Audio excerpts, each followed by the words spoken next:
guinea pig, poking and prodding it and seeing what the long-term results of it are, means that you can start, at least in some sense, calibrating long-term instincts for these things. And in some sense, I want to give like every 15-year-old kind of the ability to be a god in this little limited kind of toy world, and then get a sense of what kind of god, would they be? Would they be a vengeful god, a nurturing god? And just get a sense of the really big picture of life as you stand back. And as we pull back from this, basically we're dealing with a world here that's being built collectively by the efforts of all these players. So this is our little home system with a few planets in it. As we pull back kind of to the interstellar level, we actually get kind of the local star system around their home star. And we're actually seeing things like Hubble objects, planetary nebula, black holes, other stars. Each one of these other stars has other planets. There are literally millions of different planets that are actually created by the other players.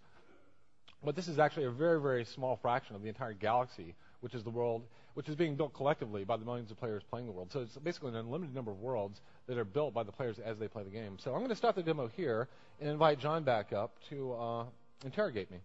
Thanks.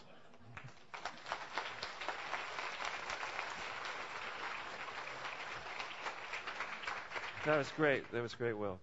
One of the things that immediately leaps out at me is, having watched the Dennis Muren presentation last night, I feel like I'm looking at the absolute mirror image of what he talked about. For those of you that saw it, he took us through, actually you mentioned War of the Worlds, he took us through all the artistry and the wizardry that went into one shot of War of the Worlds, and all you have to do is sit back and eat your popcorn and watch. What you're saying essentially is players want to be Dennis Muren and do all that stuff themselves, and that's what's really compelling about the entertainment experience. So what I'm wondering is, can these two kinds of entertainment experiences sort of peacefully coexist, or as we go forward toward 2012 and people are more and more able to do sort of Dennis Muren type stuff, is that going to become more compelling and the old form of watching movies less compelling? Well, I think what's happening right now is, kind of the old media model is that there's this big wall between the kind of consumer and the producer of content. The movie studios over here making big budget movies, they throw them over the wall, and then the fans go sit and watch, the movie with popcorn. What we're seeing now with media, not just computer games, but I think computer games are kind of leading the way, is that we're actually breaking down that wall and building a ramp now between, so people can do a little thing on their home video, put it on YouTube, actually have a few people watch it. It's amazing just having a few people watch what you've done, watch what you've made, give you a little bit of feedback, how motivating that is for certain people, and they'll start climbing that ramp. At which point you'll start dealing with limitations of talent or resources. But the fact that the ramp exists is kind of tremendously important. And something like that, in some sense does exist in a world like sports. Anybody can kind of go out and play a pickup game of basketball. Doesn't mean they're going to be a pro basketball player, but basically there's a very staged kind of development. I can take it as far as I want to. Right. And I think media is just getting to that point where also the tools are enabling people to be far more creative than they thought they could have been. And I hear this from people that play games all the time. In The Sims, we have this facility, as we're going to have in Spore, where players can actually capture a video of what they've done and use it as a very simple movie development tool. Right. And these are people that if you would ask them, are they creative, they would have said no. But they start playing with these games and get a high facility at understanding how to operate it and move the camera and all this stuff. And in some sense, for them, it's almost like learning a musical instrument. Right.